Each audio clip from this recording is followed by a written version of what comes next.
So yes, I'm Kate Burness.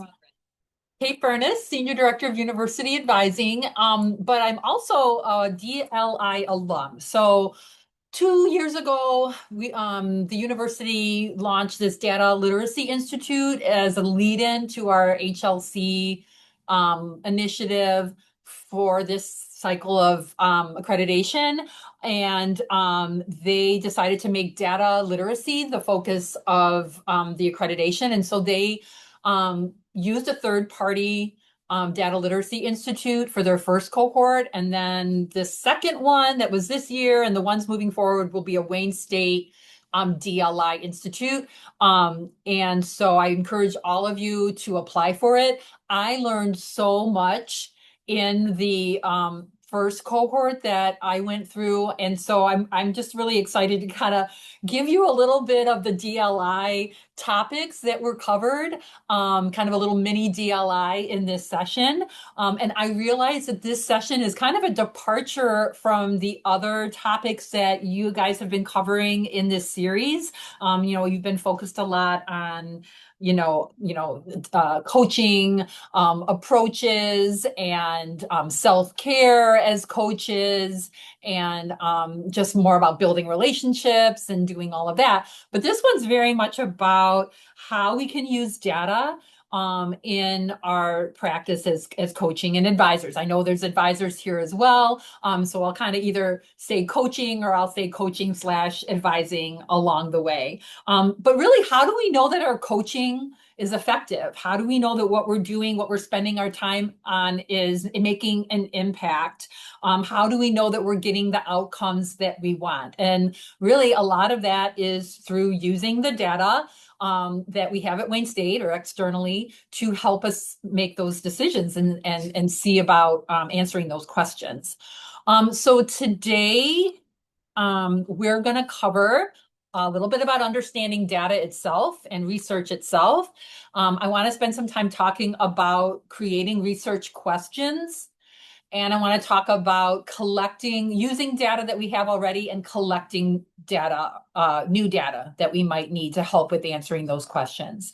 I want to talk about where that data is at Wayne State, just to kind of give you some resources here internally and a few external suggestions as well. And then we'll talk about analyzing data. I want to talk about visualizing data. That was one of the big takeaways I had about the importance of making data visualizations for decision making, whether it's just you with your own practice or you and a colleague, or maybe you advocating to leadership, the importance of having and making data visualizations. And then we'll talk about decision making. So these at the bottom here are the learning outcomes. So we want to come away really being able to define data and its various types and forms. I want to talk about the 4 types of data analysis, crafting a good research question, and then the whole idea of collecting data, evaluating data, making those visualizations, and then really how do we make decisions? What do decision-making steps look like? Who's making the decisions and how do we make the decisions? So let's start with a little bit of a share out. I'd love for some of you to unmute yourself or maybe put in the chat, what is data?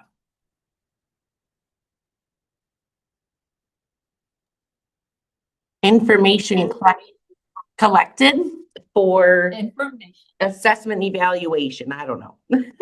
Yeah, awesome. I know it's such a simple word, but it's kind of hard. It's like, when you see it, a pool of information. I like that one. Research observations. Research observations for sure. Information about your subjects. Yep.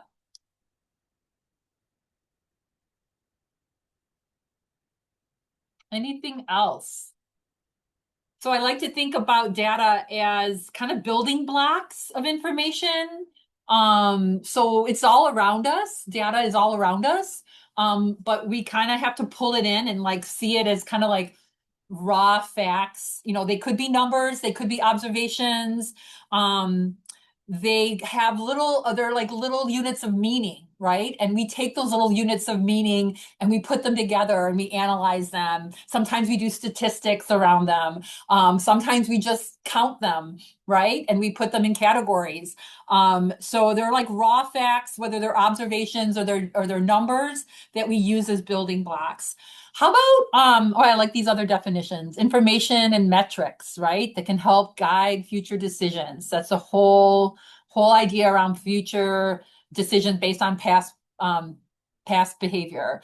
Information gathered about a particular subject or topic for whatever the purpose. How about research? What is research?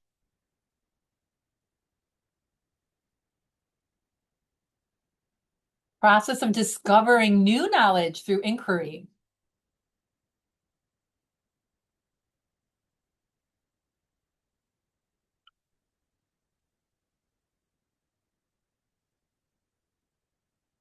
I like that. Any other thoughts around research?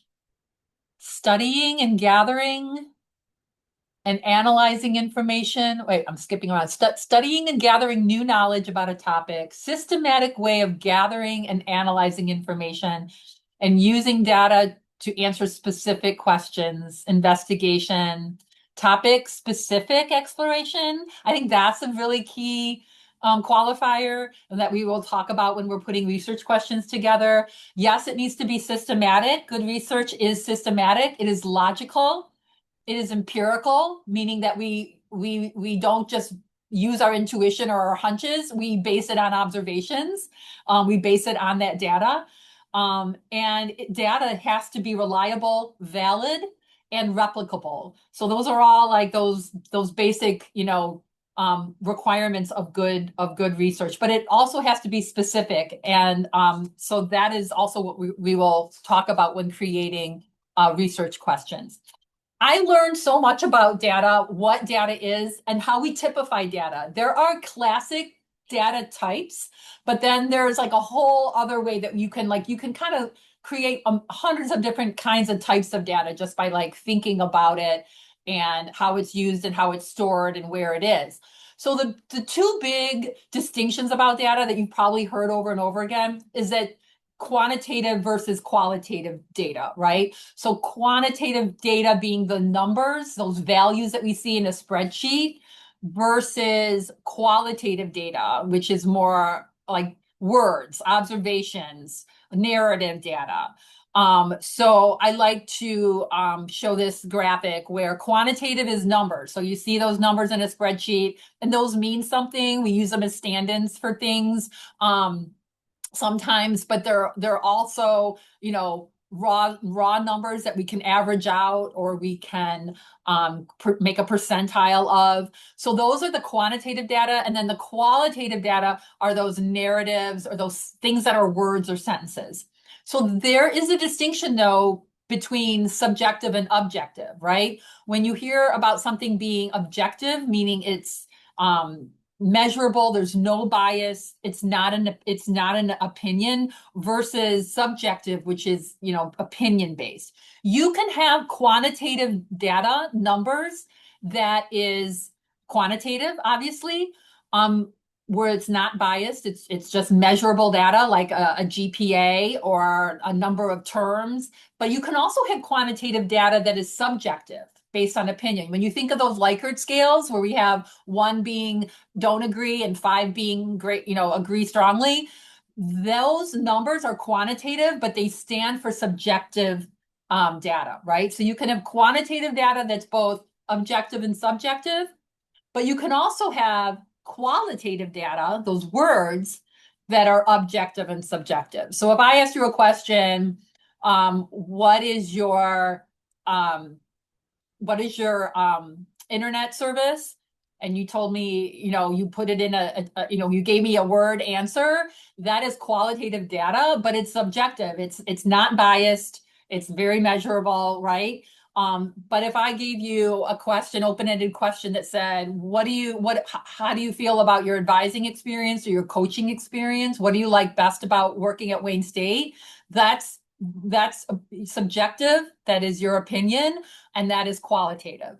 So I just like to have you think differently about quantitative and qualitative, that both kinds of data, types of data can be objective and subjective, okay? So then there's another data type that we see all the time, which is constant data and variable data, right? So if I give you a spreadsheet of bachelor's of social work students and their GPA, the constant data in that spreadsheet is the major, right? They're all BSW students. That is constant, that's not changing. That GPA is variable. You might have some 1.0s and you might have some 4.0s, right? So there's a spreadsheet where there's both constant and variable data. If I gave you a spreadsheet of Warrior 360 students and their majors, the constant in that spreadsheet is the student group. They're all Warrior 360 students. Whereas the variable data is going to be their major, can be a variety of different things. So you will see a lot of constant and variable data when you look at a data set. The next thing was something that I really hadn't thought too much before, the DLI, which is the concept of structured versus unstructured data. So here I put, can it fit in a spreadsheet or is it found on TikTok? So I'm going to jump a couple slides. So yes, structured data, whether it's quantitative or qualitative, structured data is the stuff that we pull through a survey or we pull from a report, a Cognos report, and it's on a spreadsheet. You know, it's structured, it's pulled from an actual like instrument or document, versus unstructured data, which is all around us. It's in a weather report, it's in a blog post, it's in a social media post. That is data, right? It's very messy and very unwieldy, and it's very hard to use, but it is data. It's all around us. So, of course, what we're talking about today is more of the structured data, but they say that 80% of the world's data is unstructured data. And that makes sense when you think about it being all around us. Another classic data type is internal data versus external data. So internal data being at Wayne State, the stuff that we collect, that we store, that we house. So we have an admissions applications that when a student submits that, that is our data that we collect and that we store. We do have some of our own financial aid data. We do our own suite survey. So that is a survey that we build and we develop and we distribute and collect. Course evals, right? So set scores on student evaluation of teaching, DFW rates, even things like meal swipes, and maybe those the attendance numbers at events. So you're making a point of logging how many people show up for different sessions. That is you pulling that data so that you can make informed decisions about whether you should do that event or not, or maybe it needs to come at a different time because you have higher numbers later in the semester than earlier. You found the best days are on a Thursday. So that is examples of internal data that we collect and store. But then there's all of the external data that we often do use in our research. So FAFSA is a federal form that is external that we pull. The U.S. Department of Ed has a lot of data. National surveys, state, regional, IPEDS is a source of external data. And a lot of times we use external data to help compare our students to the national norm, right? How do our students compare to students at other large public institutions, right? So external data is very, very important. And then there's cross-sectional and longitudinal data. So I've got a slide on that. That's really getting at the distinction between cross-sectional data, which is data that is at a given point in time, right? That we then look at, well, what is the range within a given point of time? So you take the class at a given point in the semester and you look at the students and you see like, oh, well, this student's part-time and a sophomore and has earned 32 credits and a 3.62. So that is that student, whereas other students might have different data points at that given point in time. What is the cross-sectional view of where students are 4 weeks into the semester, right? Or at the end of the semester after finals are over. We do that cross-sectional evaluation all the time when we're looking at midterm grades or we're looking at final grades and looking at GPAs. And then there's longitudinal data, which is where we are looking at data points over time. How many credits the student might be in fall versus winter versus spring, summer. And we can see where those numbers are trending. When do students seem to register for the most credit hours, right? That is considered longitudinal data following like different semesters or a point of time. The third graphic at the bottom of this slide is also longitudinal data. What do you see as the difference between the two longitudinal data sets on the screen?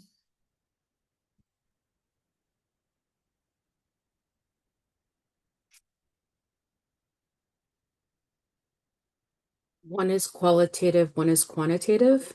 Very good, Courtney. Awesome. Yep. So again, you can have both quantitative data and qualitative data that is longitudinal or cross-sectional. So that's just an example of where we have multiple data types in our evaluation of a data set, right? It's qualitative, but it's also longitudinal. So going back to this slide, there are a lot of other different data types that so these are like classic proper data types, right? But then I'm going to get you guys thinking about a lot of other different data types that you can think of.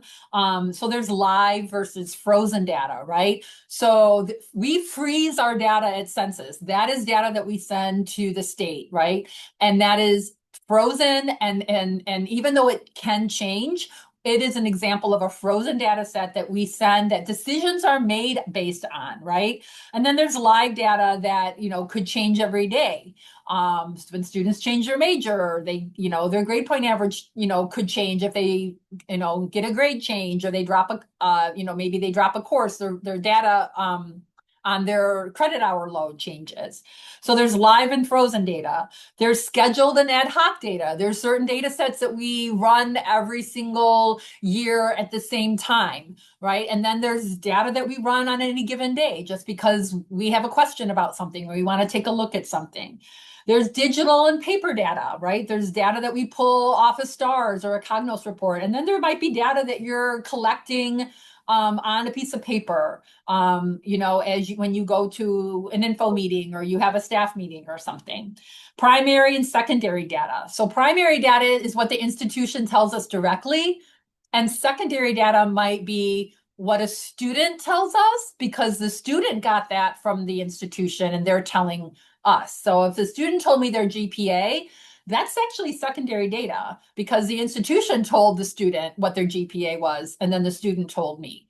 So I thought that was interesting. There's shareable and not shareable data. There's a lot of data sets that we have that we are happy to share, that we can, have others share with us. The big one that is not shareable is usually financial aid data. That's usually a big data set. Like we usually have questions around that we usually can't get access to. And then there's data that people don't want to share with us, that's called silo data, that they don't want to share because they're not sure what we're going to do with it, and they may not like what we see in it, or they're just kind of hesitant to share because they don't want other people analyzing it. So there's lots of different, if anybody wants to throw some maybe data types in the chat, they can, things that you know about or think about. What I learned was that, there's the proper kind of more understood data types, but then there's a lot of data types that we kind of can typify ourselves. So let me skip ahead. So after talking about different data types, let's talk about research and different research types, right? So one of the main distinctions is between experimental research and non-experimental research. So experimental research being what we typically understand as like lab research, right? Where there's an intervention group and a control group, right? The placebo and the non-placebo group. And that's like what we typically think about as research, where they're looking for like cause and effect type outcomes. That's the kind of research that is done across the university. And it's very costly and it's very time consuming. And that's really not what we're talking about today when it comes to, what we're doing in as far as like data informed decision making around coaching and advising. That's more non-experimental research, but it's still research. It's considered very descriptive, right? It's really looking at what is our current situation. So when we talk about our enrollment numbers, that's a descriptive research approach where we're looking at, the numbers that are registered in a certain program or major or class. Retention rates, graduation rates, it's descriptive research. A lot of non-experimental research is looking at correlations, those relationships between things. So does attending class impact GPA? That's a great research question. We probably know the answer to that. And it is non-experimental research. We're going to pull the numbers and we're going to do some statistics on it. Comparative. So a lot of non-experimental research is where we're looking at comparisons between two different value sets in the data. So how do graduation rates compare between men and women? Could very easily pull that data and see what the comparative relationship is between those data sets. Non-experimental research is it's much less costly, right? And it's a lot quicker to do. We might have the data already here at our fingertips, but it's just as important and really just as interesting to do. So that's what we typically see in higher ed and in student success research. It's really looking at, areas that we can make improvements, where we can see how efficient our work is, our practice is, and looks for areas of student need. And it can rely on research done at other institutions. Like I said, comparing that external research on like higher ed across the country in general to the Wayne State population. Can often utilize internal data sets really to look closely at our unique students. And a lot of things can initiate that research. Maybe there's an event that happened. Maybe we launched a new class or we launch a new major and we want to see, how the success of that major, how many people are declaring that major. So an event can trigger that research. Maybe it's something that we happen to see in the data that we want to look a little closer at.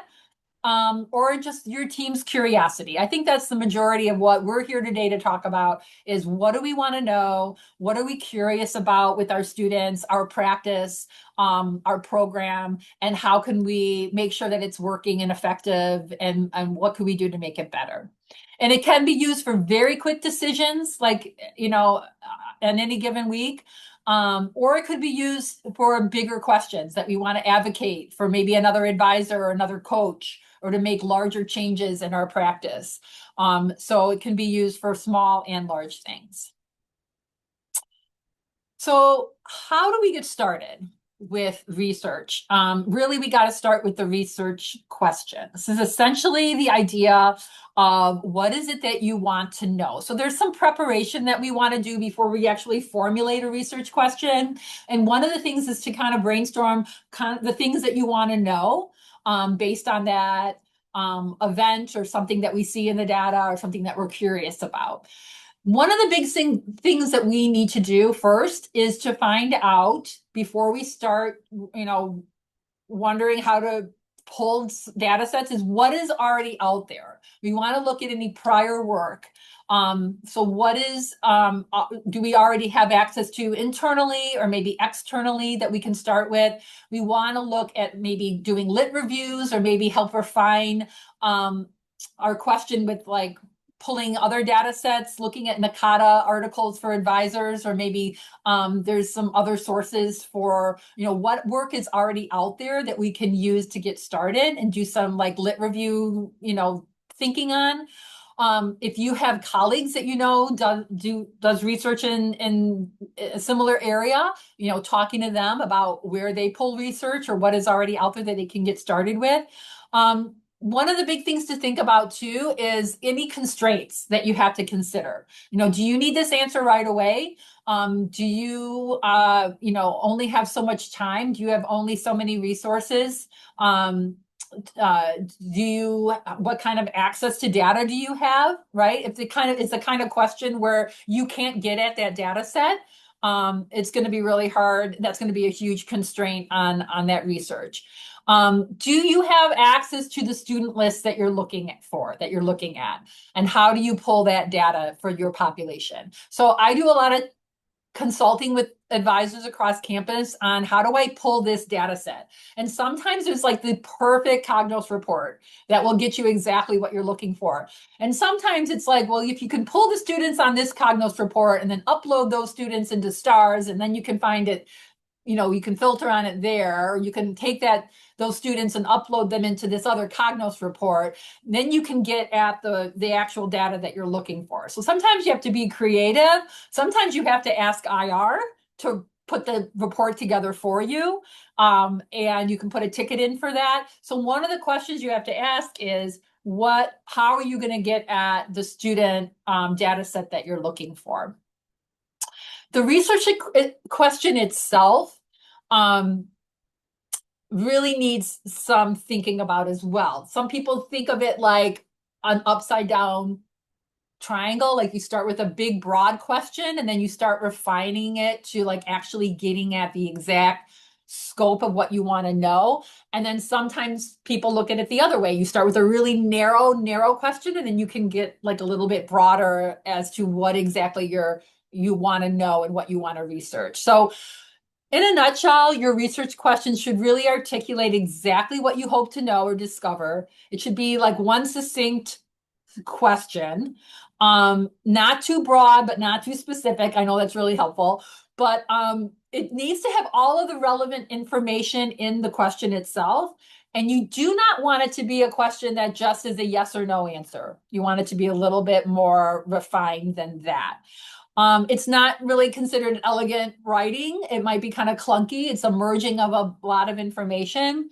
But you also want to consider when you write the question, or as you write the question, what kind of student characteristics might impact the outcome. So are you looking at like first gen students? Are you looking at certain genders or races or international or age groupings, right? So all of these are all things that you want to think about to help formulate the question that you're looking for. So I just threw together some possible coaching research questions that you might have. This could apply to advising as well. So I'm trying to get you guys thinking along the lines of putting a question together yourself. So I put in here like, which coaching techniques are most effective for different student needs? You might have that question. Like, what is effective for my students? What student outcomes are most impacted by coaching?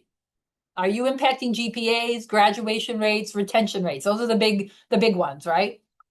How many coaching sessions are needed to impact change? That might be a really good question. Like one coaching session might not be enough. You really see the needle move when you're at the 3, 4, or 5 session range. When is the best time to provide workshops or other intervention services? There might be that sweet spot in the week or in the term that you really want to ramp up your interventions. What kind of outreach is most effective, right? Maybe that's like a question around like in-person or virtual or workshops versus one-on-one. That's the kind of research or kind of outreach. Email, one-on-one appointments. Then there's a whole satisfaction question that you can ask, after you've been doing this a few terms. How satisfied are my students with the coaching or the advising that they're getting? What training might be needed? If you find out what those effective techniques are, what training is needed? What are the coaches across Wayne State campuses saying that they need training on, right, to be effective? Anybody have any other thoughts on research questions? Did anybody have one that's like that you've been thinking about or doing your own, data search on.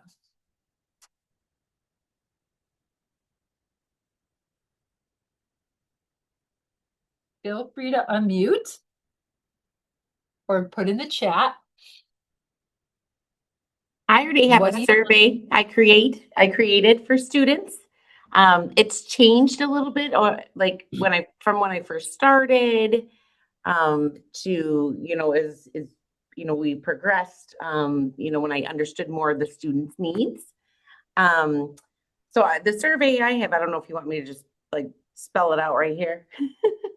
Well, I would, but maybe just for this purpose were you looking at a satisfaction survey, or were you looking at the question of like, what is it you need and when do you need it and like, how do you need it kind of thing in general?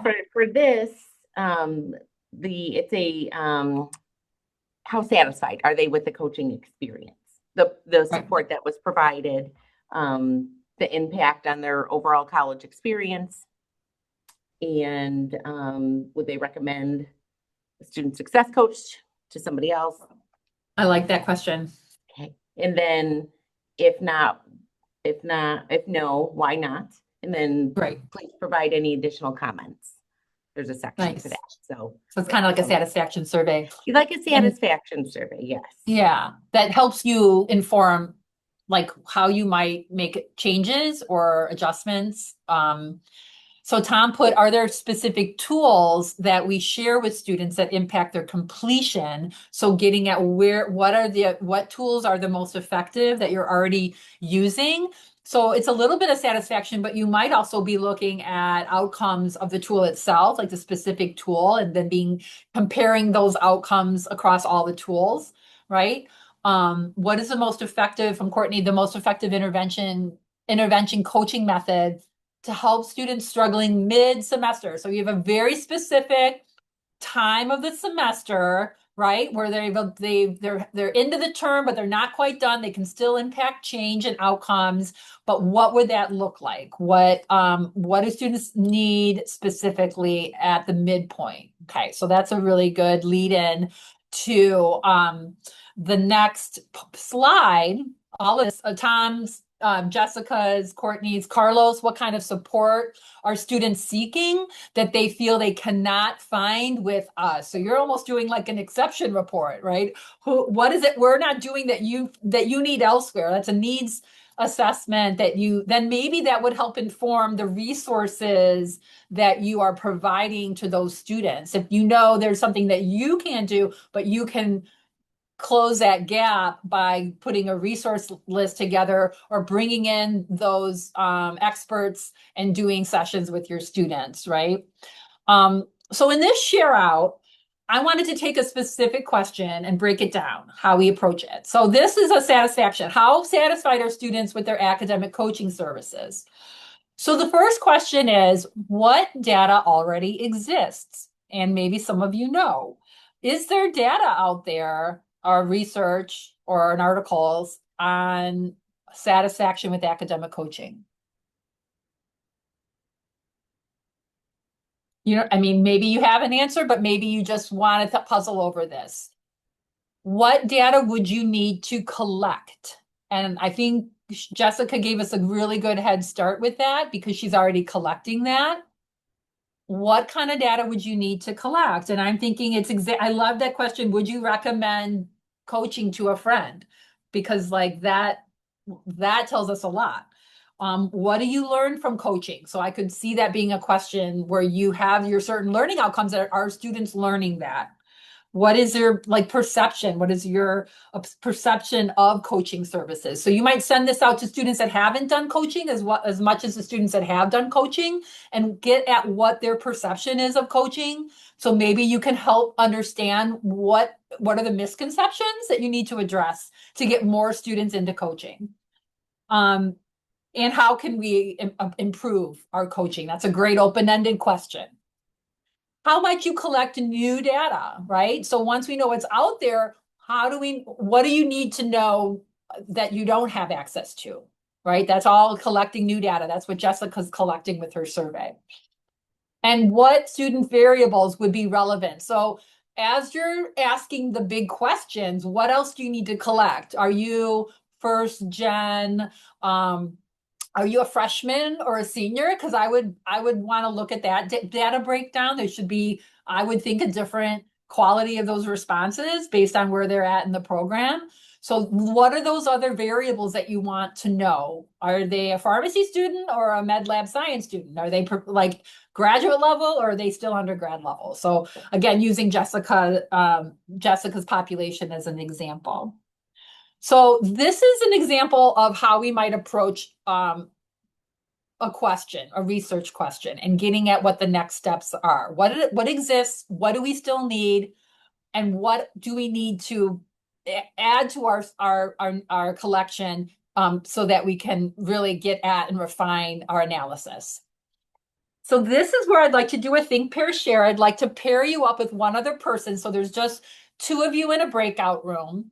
And I would like you to work together, to each take a turn and create a research question that you're curious about. So just, put a draft together of a question. I'd like you to think about how this research might help you with your work. So think long term. I have this question. This is how it would help me.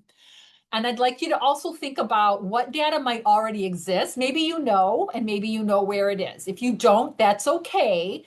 But what might exist that you might be, want to look for before you decide you need to collect it?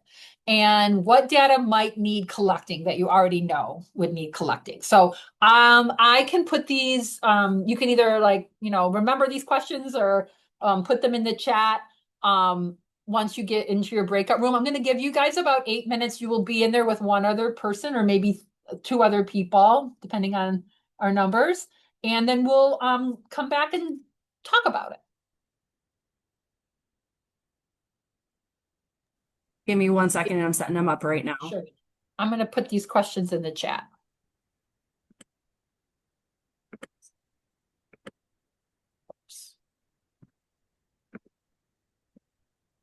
Okay.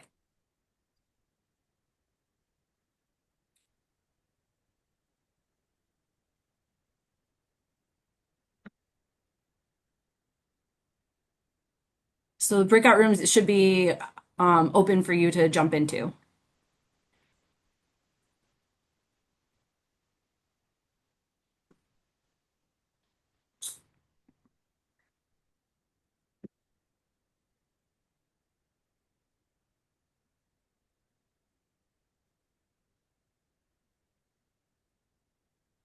I think they can see the chat. I'll copy it and broadcast it because I don't know that they can see the chat once they get into the I know. That's what I've never been confident on. their broadcast. Okay. Erica, did you get the button to join?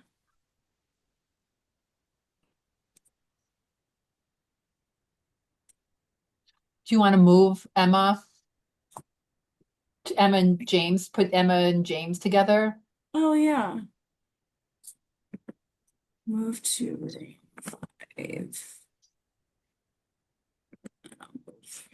5. Oh, perfect. There we go. Perfect. And then I put Erica in there too, just in case, and we just won't have anybody in room 4. That's I smart. wanted to manually make them so I could stick some people together, like Zach and Daniel, I stuck together so that they can actually use this. Oh, I like that. And I put like Carlos and Courtney together. And it's like 8 minutes, so I don't have to set my own timer. It wouldn't let me set a timer, so I set a timer on my phone. Oh, perfect. But I'm going to pull them back at 7 minutes because it's a minute to once you hit close all rooms, it counts backwards from a minute. You know what I mean? Oh, yeah. So I'm gonna probably just have, I'll just ask for a couple people to share their own personal answers to the Yep. questions. And maybe just two people. Yeah. Let me see. I mean, I know Jessica already shared, but she usually has some good ideas, and she's with Michaela, so that's a really good duo. So I don't know if you want to like pick people out. But Yeah. Jessica and Michaela are together. Okay. Maybe I'll just see if there's anybody that wants to share. Yeah.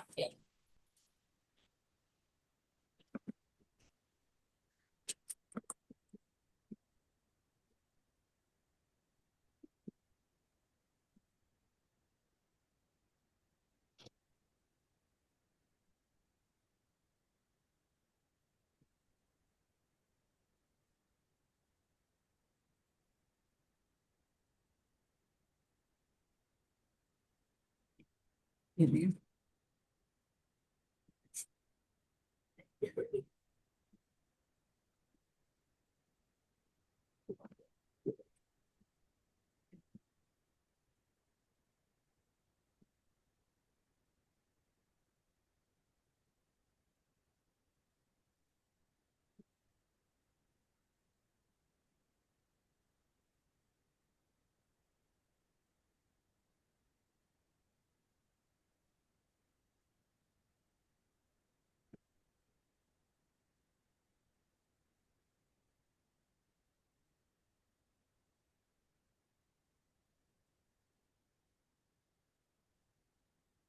Sorry, I don't know if you can hear the girls, and they're like walking behind me. That's why I don't have my camera on. No, It'd be I distracting. can't hear them at all. Okay, good.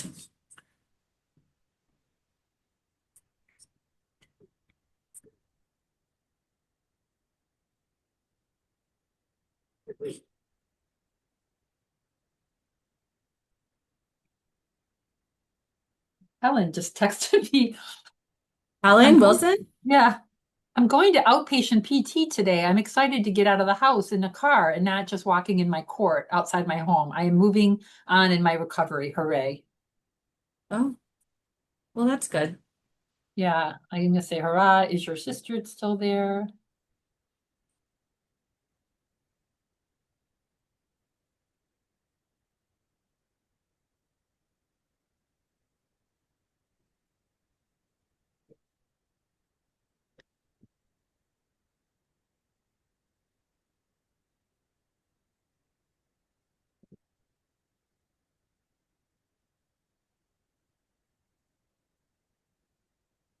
Not funny.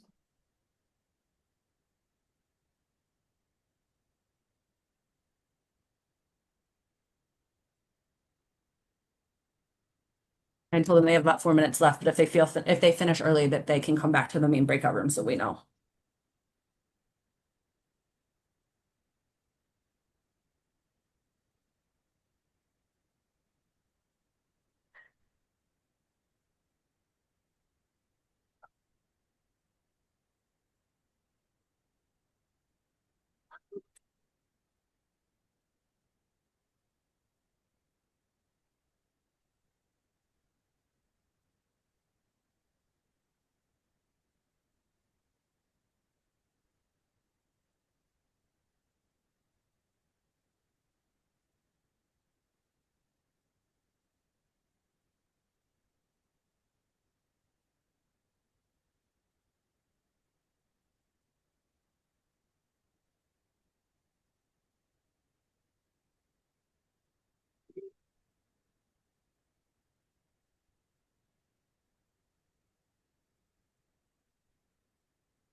I like it when you can see the little,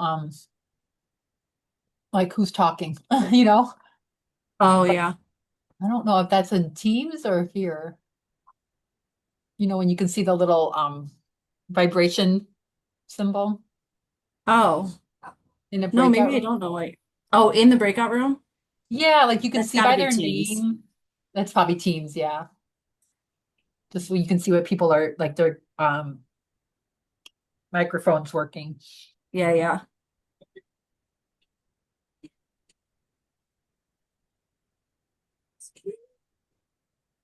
Where do you have minute wise? 13 seconds and I'm gonna close. Okay. But it seems like they're all working, so that's good because none of them came back early. Yeah. That's the timer. All right, I'm gonna send them a message that says,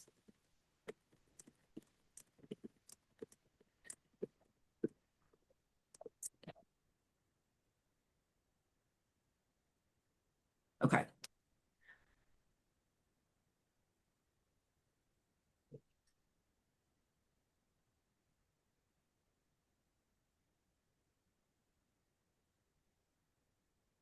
You know what might be cool is potentially taking the people that are here right now that are in these breakout rooms that come up with this question and doing like a follow-up, like listening, like inviting them back to a listening session and talking through, like, hey, have you thought more about Mm. this research question? That kind of thing. Like maybe there's a follow-up opportunity. Yeah. If we were smart, we would have had a link to something they could type it all into.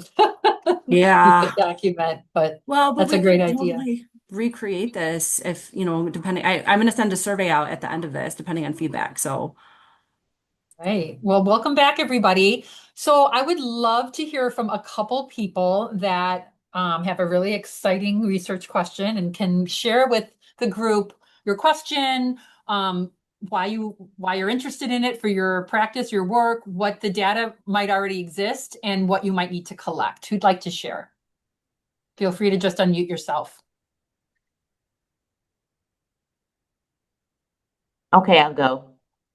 Thank you. Michaela and I, and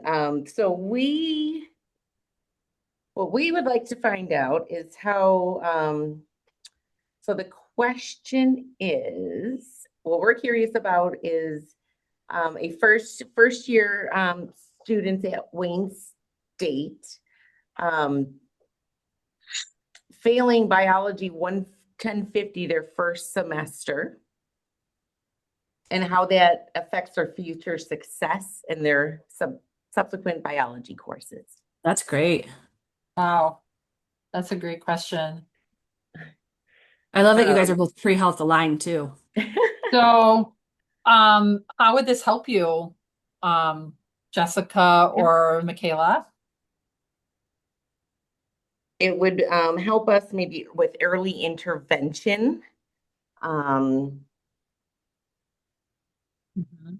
Early intervention, and we also would look at, and I was kind of like two-folded, but if they attended like supplemental instruction and tutoring, Mhm. and if that had an effect on, if they've used those resources as well. And then something else, just a completely other thing too, if I think it was how if they repeated it and how Mhm. that would also affect. Okay, I know a lot of Mhm. students are successful their first semester, for sure. Um, and then, if they repeated it and then how they progressed. And I feel like that data is already out there. I know, right? You can go back many, many, many semesters. You'd have to find your students in their first semesters who took that class and look at the outcomes. And then you would have to kind of have to look long term to see, timeline to their professional program or timeline to graduation or time like to know how it might impact them to study the people that failed it the first time and had Mhm. to either repeat it or if they changed their major, if they repeated it, how that might have impacted like a traditional timeline to getting in the professional program or to graduation. Yes. Yeah. So you Okay. need to kind of look at the first semester and then compare it to those outcomes long term. But maybe you could also just look at success in the repeat, whether if they are successful immediately taking it, or do they need a semester or two to kind of, because maybe it's about adjusting to college, and maybe it's about, their study skills, and maybe if they take it again right away, that's not the best advice. So it could impact how you advise them. Definitely. Like, research shows that it's better to wait till the following fall to retake it, not immediately. I don't know. Right. No, those are all great things. So maybe there's things that is already out that's already out there. This data is already out there and exists. But did you think about anything that you might need to collect?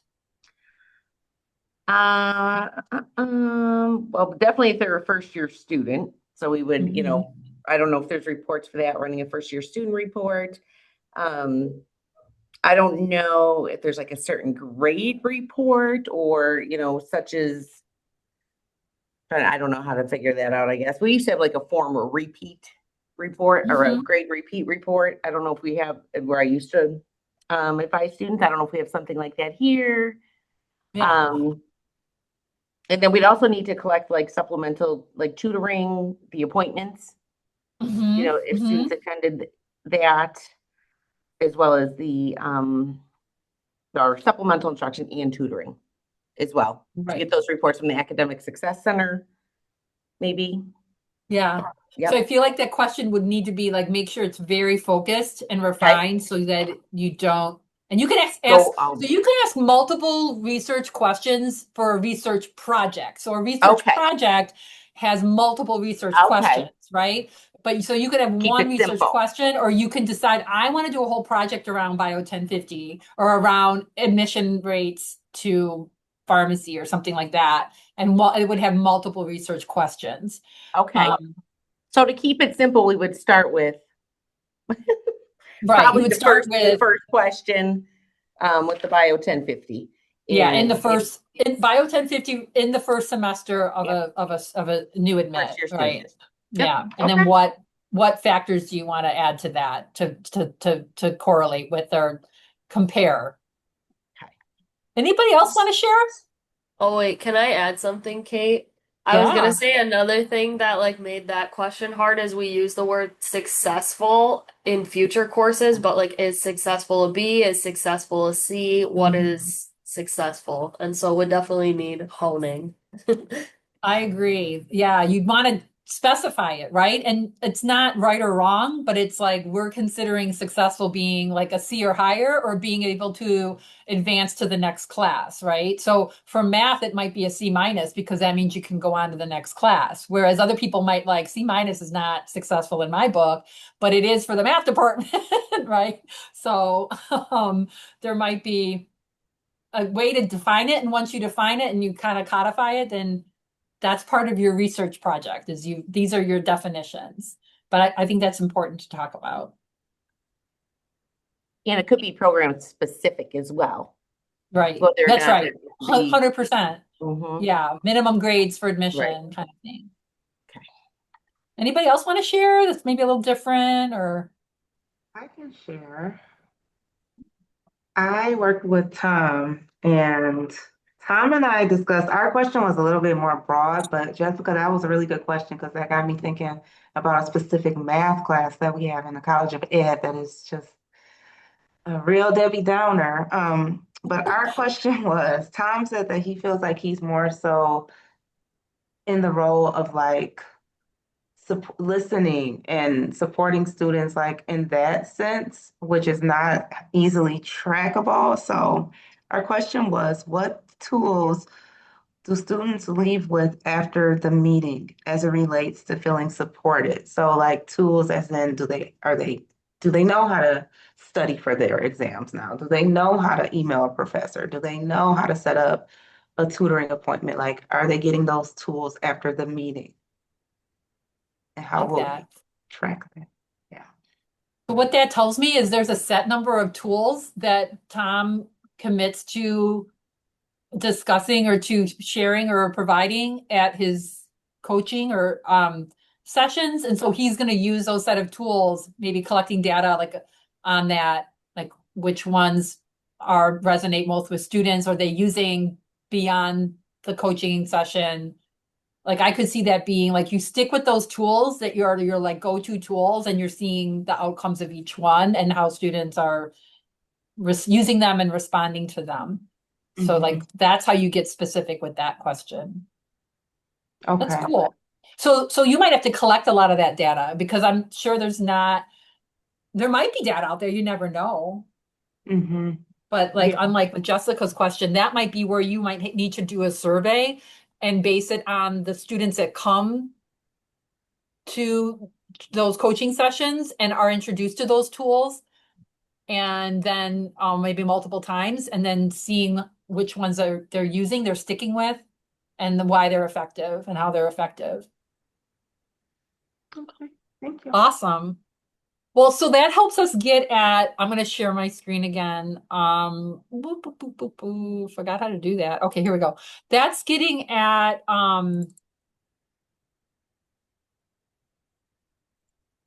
data collection. So I want to spend a little time talking about data sources and data collection. And I threw up here some existing data sources that are kind of I know about that, and you guys might have other examples too. But obviously STARS is our kind of big source for a lot of data, specifically the advanced search, which is how we can pull student data sets based on any of the Wayne State, population. And that might be the first step of pulling a list of students. And you know that we can save those in a watch list and come back to that list over and over and over again to do, pull data on those same students. If you have an assigned caseload, for advisors that have an assigned caseload, that's your student list, right? Or you can make a watch list of a subgroup of those assigned students. Maybe your seniors, or maybe your students on probation, right? Or maybe your FIDIACs. So our student lists are a great source of data. Our Cognos reports, like in STARS or other Cognos reports, are a great source of data. Midterm grades, final grades, course registrations, like getting at who our stopouts are that haven't registered, withholds, wait lists, right, in classes, withdrawals, credit hours. So there's so much you can pull in those Cognos reports. Our appointment campaigns, the UAC uses appointment campaigns for data sets because we're trying to look at the effectiveness of our appointment campaigns in general, like how effective are they in getting students to meet with advisors. So we pull data from that. A transcript is a data set right there. It's a whole source of data on an individual student. And of course, the student profiles and STARS are data sets. We have the SWEET survey, the climate survey. Those are Wayne State internal data sets. Set scores, right? You can pull from the testing website. There's a lot of dashboards, data in dashboards. There are public dashboards, and then there's dashboards, Wayne State dashboards that you can get access to for internal data. I look at appointment notes as data, and the kind of anecdotal data that we might have from appointments. So oftentimes we use that. So there might be other data sources. You feel free to put some in the chat if you know of any existing data sources. And I have a slide later with actual like URLs that when you get these slides, you can use to look at data sources. So we have existing data, but then we might also need to collect data. And there's a couple like kind of key or common ways that we collect data. In higher ed, the most common way is a survey, right? And so that's where we can get at not just quantitative data, but also qualitative data. And again, subjective and objective, right? Things that are opinion-based and things that are not. The beauty of surveys is they're cheap, they're anonymous, and the results are readily available and interpretable, right? And so there's a few things we'll talk about, with respect to like survey fatigue and bias, and barriers to completing surveys, kind of do's and don'ts. But surveys are a main source. We're going to talk about focus groups as another option. Direct observation is a third option, not as common because it takes a lot of time. but I'd love for you to share what other sorts of data collection that you can think about in the chat. And I'll keep an eye on that as well. And then we can talk a little bit about the two main types of data collection. Let me get my chat up here just in case there's stuff coming in. So let's talk about survey data. So what I have here, these are probably very obvious to you, but these are the most common survey questions and how we ask them. So you all have seen Likert scales. That's how you can get at kind of that qualitative data, strongly agree, strongly disagree. But you can make it kind of quantitative in nature, right? So we let like the numbers stand in for those kind of subjective like observations or like perceptions. So Likert scale questions are very, very common. And then there's the categorical question. So you might have one answer that you can give or multiple responses that you can give. And that's how you can do kind of those counts, right? Like which of like the following animals live with you. We can do an actual count of one or more, answers that fall into that category. Ranking is another way where you, rank order your response from like your favorite to your least favorite or most important to least important, given certain factors or variables or options. So we can use that to collect and kind of quantitative information. And then there's the open-ended question. So that's very much the qualitative response that, we can collect words, sentences, narratives on big open-ended questions. You don't want to do too many of those because those are definitely harder to analyze and they take a lot more time, but they can give you very, very rich insight. So usually you see those, like a couple of those at the end of a survey. And then there's the kind of numeric question. It's very much like a Likert scale question where, you have kind of numbers standing in for, a scale of satisfaction, like 1 being very dissatisfied, 10 being very satisfied. So kind of like a Likert scale, where you have like that ability to use numbers as stand-in for kind of subjective information. So these are the common questions that we use. These are like the do's and don'ts of getting honest, unbiased answers in your surveys. Now you could read whole books. There's whole like higher ed classes taught on data literacy and how to put a good strong survey together. And a lot of them have to do with some of these do's and don'ts, the classic being don't ask 2 questions in one. That's a double-barreled question, right? Things around like leading questions where you're presuming something. So like, how did you get off probation? Well, you're presuming that person's been on probation, right? So leading questions, making assumptions, like avoiding the absolute. Like people don't want to be like if there's an absolute question that you don't fit into either one, that's a big turnoff. You kind of feel like you're being tricked and you don't want to finish the survey, right? It's a big turnoff. Using acronyms, avoid using acronyms, abbreviation, jargons, negative words, avoid complex words, use things that are more simple. So these are some classic do's and don'ts. If you have a part of your survey that isn't relevant for some people, you can ask that question and then you can use branching or skip logic to skip over those questions for the people who answered no, or it's not relevant to them. That way, like people don't want to answer surveys where like half the questions aren't relevant to them. And that's a good way to get somebody to stop answering your survey, right? So the whole goal is you want people to complete the survey and not give up. And you want people to, come away, not confused or offended or feel like they're being tricked, right? So those are some of the do's and don'ts. And again, you can, do a big, deeper dive into how to put together a really strong survey. The other thing I mentioned was focus groups, and I'm not going to talk too much about focus groups. I've never actually run one myself, but Amanda has. And, you know, there's a lot of do's and don'ts around that.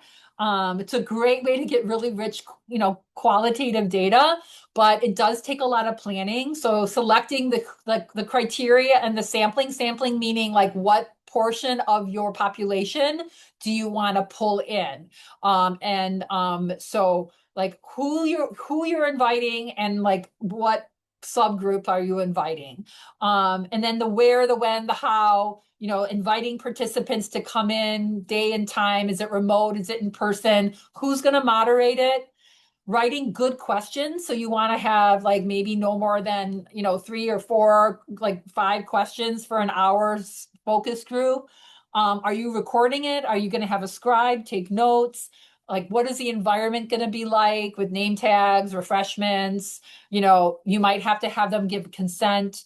And maybe you have an incentive. So when we did our focus groups on our first year appointment initiative, we offered some gift cards to the students that came in. That's harder said than done. But we were able to get gift cards as an incentive for having students come in.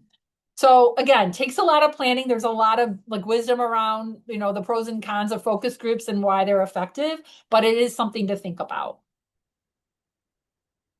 And then I did want to like mention this slide where I gave some actual Wayne State URLs for some of our data resources. And this will go out to all of you that have attended. And at the bottom, I did link Higher Ed Data Stories, which is a source for external data, as well as IPEDS data. So IPEDS use the data is how you can get to IPEDS data if you want to compare Wayne State students to larger populations of university students. So I just want to keep an eye on the time. And I want to get into data analytics. So the whole point about pulling data, talking about research questions is we need to learn to analyze the data. And maybe that's doing some statistical analysis, but really we want to look at our data and the whole goal is to then eventually take action on that data. So let's talk about data analysis. There are 4 main types of data analysis, and we're going to really focus on 2 of them and then talk a little bit about the other 2. So a lot of what the majority of what we do in higher ed with our research questions is called descriptive data analysis. And that is answering the question, what is happening? We take the data and we describe a situation, a state, a trend, or a pattern. We can do very, very light statistical, measures to really get at what we're looking at, percentages and averages. But it's things like, you know, the average GPA of students who come to tutoring versus those who don't. Maybe I'm thinking of you, Zach, like that pre and post surveys, you know, with FYS. That's very descriptive data. What was happening before, what is happening now. Your attendance records, graduation rates, and persistence rates. That's descriptive data. It's answering the question, what is happening? A little bit more complex is what we call diagnostic data. So just like a diagnosis, why is this happening? So that's where you're getting into a little bit more things like correlations, like other statistical concepts. What are the root causes? What is cause and effect, right? What are factors that are causing or associated with student dropout rates? Why do students struggle in gateway courses? What are the factors there? How do we diagnose what those struggles are? Why do students attend Wayne State? Like, how do we just decide why students are coming here, right? So that's diagnostic data analysis. The third is the real complex one, which is predictive analytics, predictive data analysis. That's talking about basing like what might happen in the future based on what happened in the past, right? So that's forecasting future outcomes based on historical data. That's more advanced statistics. That's what they call modeling, right?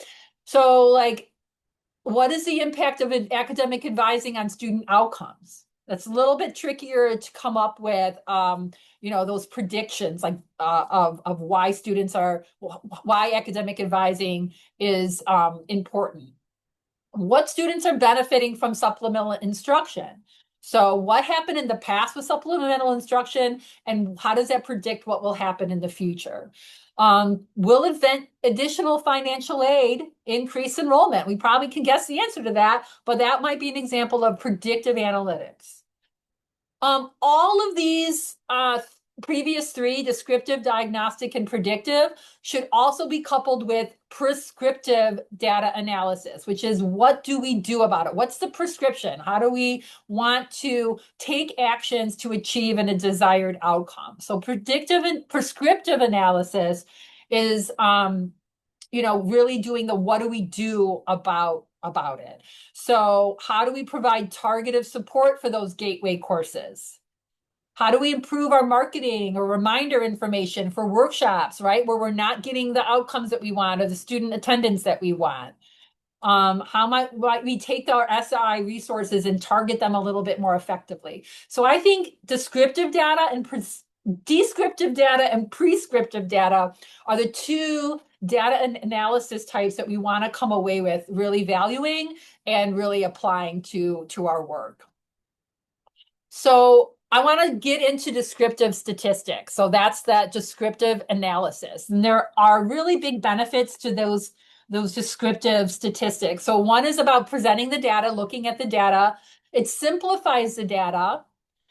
It's how we start to see patterns, and it's how we start to do those comparisons. So I'm just going to talk really, really briefly about the main descriptive statistics and descriptive analytics.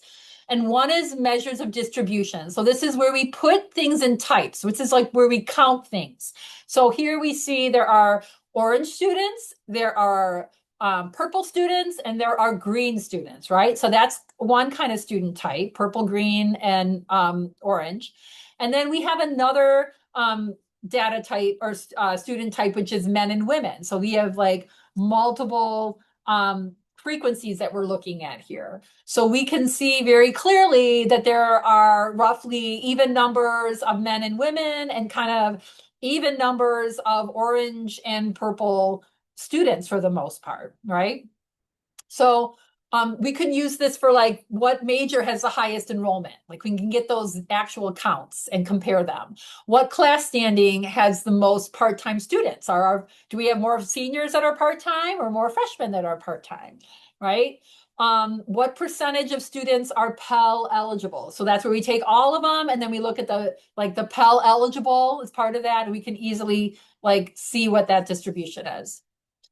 The other one is one that we don't use too often. It's used more with test scores, but that's measure of position. So you take the percentiles, where do all the possible scores fall, and then we can see like the smallest and the largest value, and then we can see like what is in between, like what are our 50th percentile. So like what do you, it's a 75th percentile for the Wayne State MCAT scores, right? So we always see 75% is kind of that MCAT score that we want to tout with our students. So where's Wayne State fall with that? The next one is measures of central tendencies. So these are the classic mean, median, and mode. Usually we're looking at the mean, which is the total or the sum that you're looking at, the specific one divided by the total. We get the average there. And then there's the median, which is the middle of the pack, right? When you have the lowest and the highest, and then you see what's right in the middle, that's the median. And then the mode is the number that occurs the most frequently. So what is the mode for our student age range, right? And so here in this data set, 148, the highest number. So our mode student age is 18, okay? Which makes sense. So what is the average age of students? What is the average GPA of our first gen students? Those are averages. What is the mode grade for students in a given class? Like most students earned a B, right? That's the highest number of grades of that type of grade. And then the last is that measure of dispersion, so that classic bell curve. So, what is the range of our students' cumulative GPA? So you're going to have the mean in the center, the highest number, the top of the bell curve, and then you're going to go out to the extremes, right? The highest and then the lowest. And you can kind of see We won't get into all of the, the standard deviations and all of that, but these are the four like classic measures of descriptive measures of descriptive statistics. So I just wanted to touch on those real quick before we get into data visualization. So this is like these are the last two topics, visualization and decision making. So what I learned in the DLI was how important data visualization is. And how critical it is, even if it's just you and one other person or just you by yourself, how important data visualization is to really understanding and seeing your data very clearly and being able to see where the actions need to take place. So it's important to take the time to practice data visualization. And also, like, if you're advocating for an outcome or a change, it's really important for leadership to be able to see the data clearly. We're going to talk about the 5-second rule. If you're making a case for something, you want your data to be clear and understandable in like a 5-second visualization. And that was one of the takeaways. It really helps make the data stick and the outcome stick in people's mind. And so that you can like advocate for things or make the actions you need to take very clear. So the big three that you'll see over and over again are the pie charts, the bar charts, and the line charts. So I'm going to talk a little like about the pros and cons and the best practices with these. So the pie chart is very much like that part to the whole. So you only want to use one measure, and this is where you have different slices of the pie represent different outcomes or different parts of the whole. So the key here is you do not want to use this if you have like 1,000 or 100 segments, right? That's just too many. It's not going to really be clear and understandable. And you want to make sure that the data labels are clear. Maybe you put them inside the slices or on the outside, but you want to avoid having to hover like I'm doing right now. I don't even know if you can see me hovering, but it's better to have fewer slices, bigger slices, and then having those data points labeled either on the outside or within to make it very clear. But this is the part to the whole. So the whole thing should be 100%, and then your little slices should add up to that. I will also say that all of the things that you're seeing here are very, very easy to do in Canva. And then there's another, Venngage.com is another platform that you can use to very, very easily put data visualizations together. I did most of these, a lot of these like within minutes. So I will, maybe Amanda, you can put the Canva.com and the Venngage.com in the chat. So that's the pie charts. And then there's the bar charts. So you can see here, you can often see, vertical bar charts or horizontal bar charts. If you want to have all your bars in one view. So if you have a lot of bars that you want to show, you might need to kind of do more of that horizontal bar chart, like the bottom one, where you can then have like the whole page to like make sure you fit all of those bars in. There's nothing worse when you have like a whole bunch like too close together to really see the differences. But so these are a couple different bar charts. One, like the top one where you have the satisfaction with academic advising is the title, and then like the different questions with the average response. So you can see, each of those bars very clearly. You can see the averages. The data labels are really important. You don't always need both the X and the Y axis. If you can see the data labels, it kind of makes it easier on the eye than having to like look over at the axis. The stacked bar chart is great because it takes the bar chart and it breaks it down within the bar. So you can see the different breakdown of the responses, and you can add those labels either within the colored segmentation or just let the colored segmentation do the talking. So I think it's better to have like a little bit more of the percentages on there so you can very easily see, not just have to guess what's 50% or 40% on there. So bar charts are another classic visualization. And then finally, the line chart where you are looking at data over time. So it's really good to looking at, if you're looking at the age range, or you're looking at, semesters, or you're looking at, like this one, applicants, by month, and you're seeing where the peaks and valleys are. So a line chart is good for showing things over time or age. And you can see how those data labels are added, those numbers are added to the data points to make it easy on the eye and to very easily understand what you're looking at instead of having to like trace your eye over to the y-axis, right?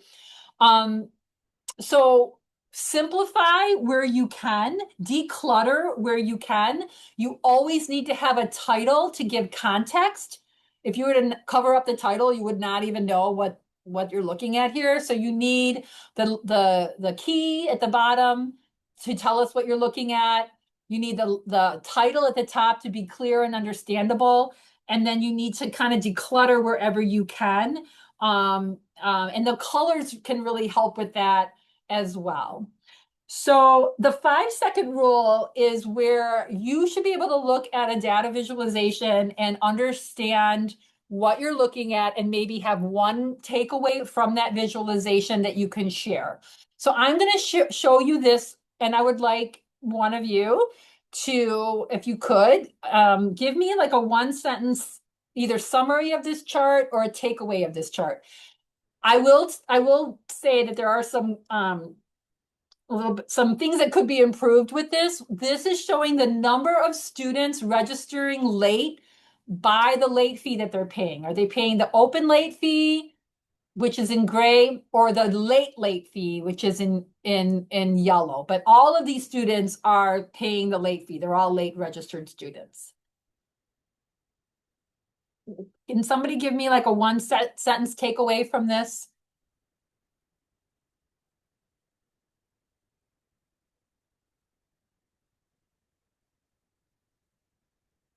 Put you on the spot.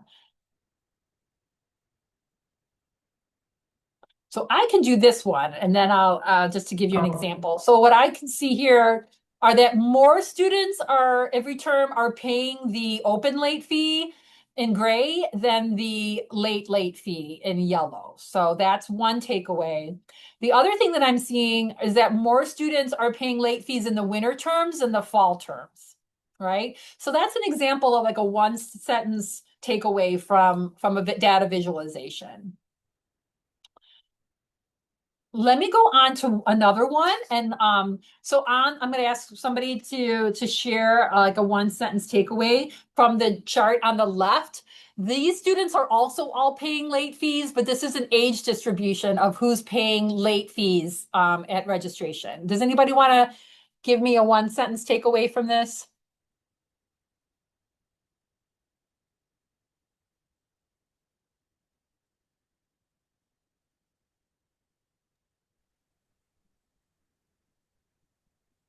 For the chart on, oh, never mind. Jessica got it before I Oh, let me see. 20 to 24 paying the most late fees. That's great. That is one takeaway for sure.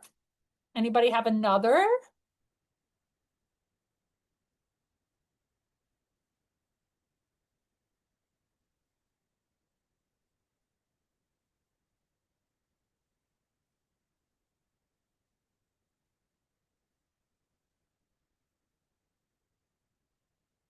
So 55% of these students are 24 and under. So, I mean, that kind of makes sense given, the kind of the common age of higher ed students.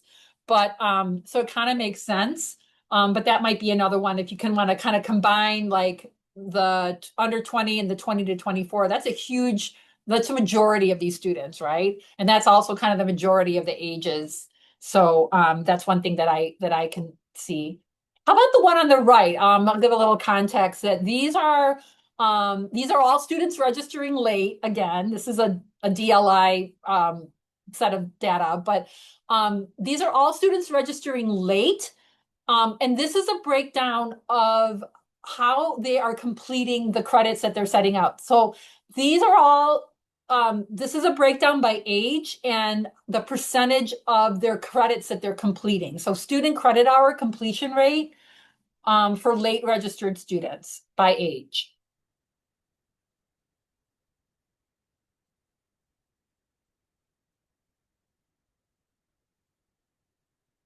The 21 to 25-year-olds are completing the most credits, or completing at the highest rate. Right, that's great. Yep. What are the age brackets that we're kind of concerned about?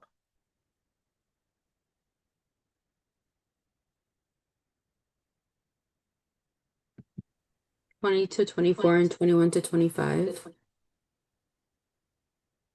Right. So our under 20 are completing at like the 60, like the 60, what's mine, 66 percentile, and our 51 to 60. So our older and our younger students are completing fewer credits when they registered late. They're below our 75% benchmark that we're setting for ourselves here, but the 21 to 25 are actually completing above the 75% mark. So of students that are registering late, we should be more concerned about the older students and the younger students. So age might have kind of a meaningful factor here with this data set. So yeah, it's interesting. Here's another line chart. Does anybody want to give me like a one sentence takeaway from this line chart?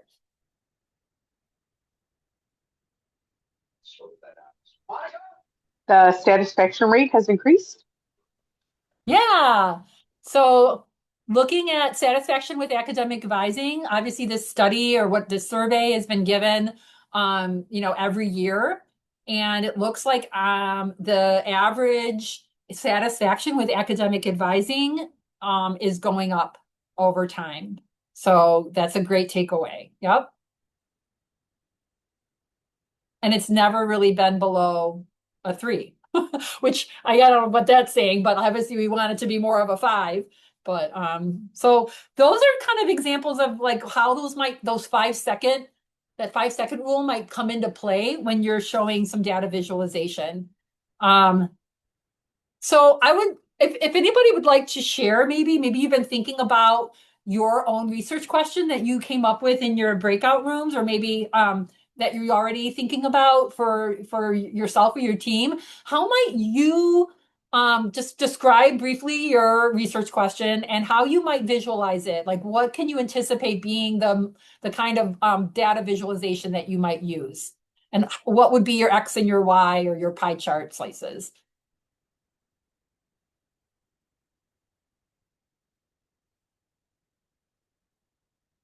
Anybody want to share?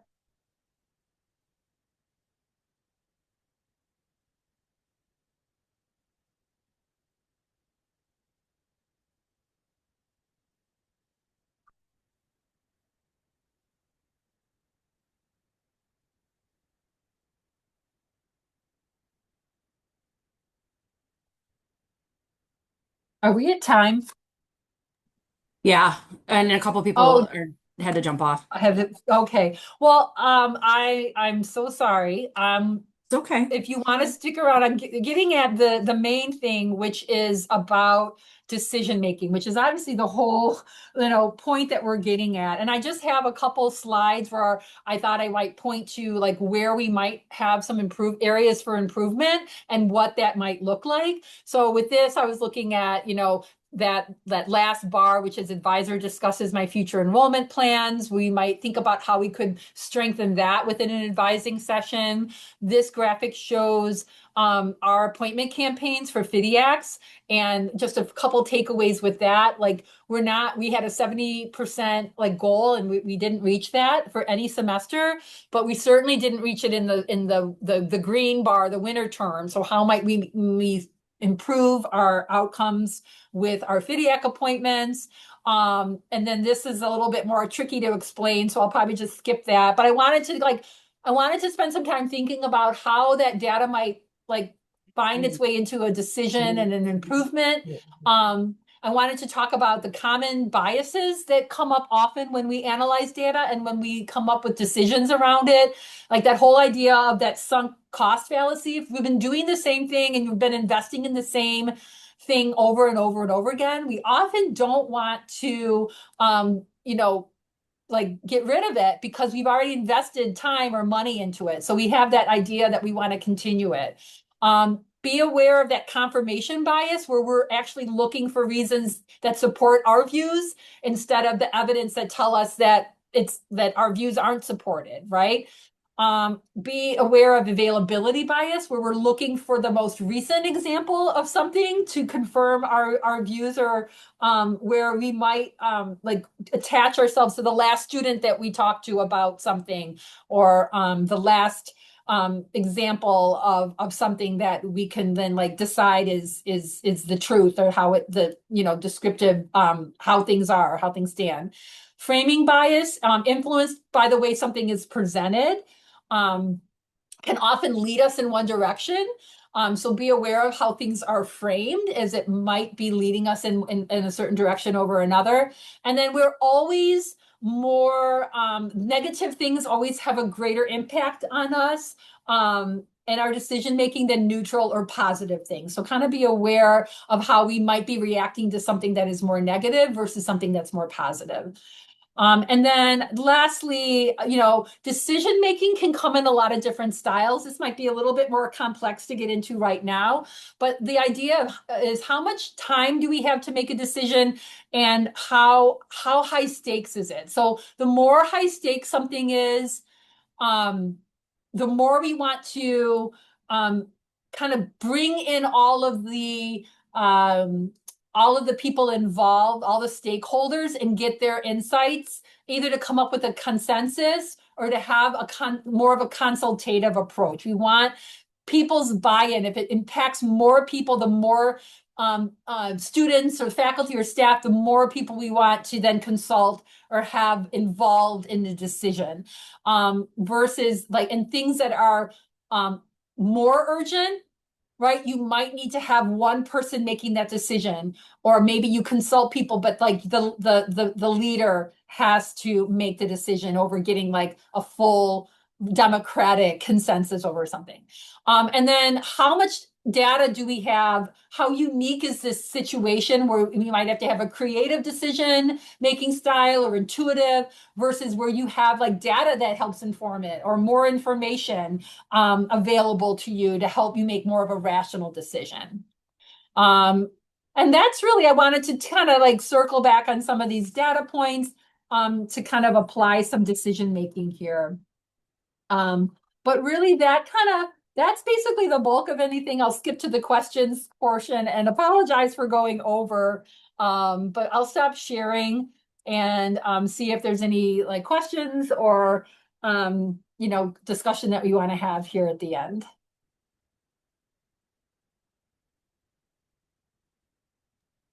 I think what in maybe future sessions, if you could please fill out that evaluation. This is the first time I've done this, and I'd love to know how it might, whether you thought it was helpful or not, and where maybe we could cut some some time, or maybe there's some parts of the presentation that maybe could be cut, and we could add more time to other things, or maybe the share out or the breakouts could be a little bit tighter. So I'd love your feedback. And I hope this was helpful, and let me know if you think we should do this again, or maybe certain parts of this again. That'd be helpful too.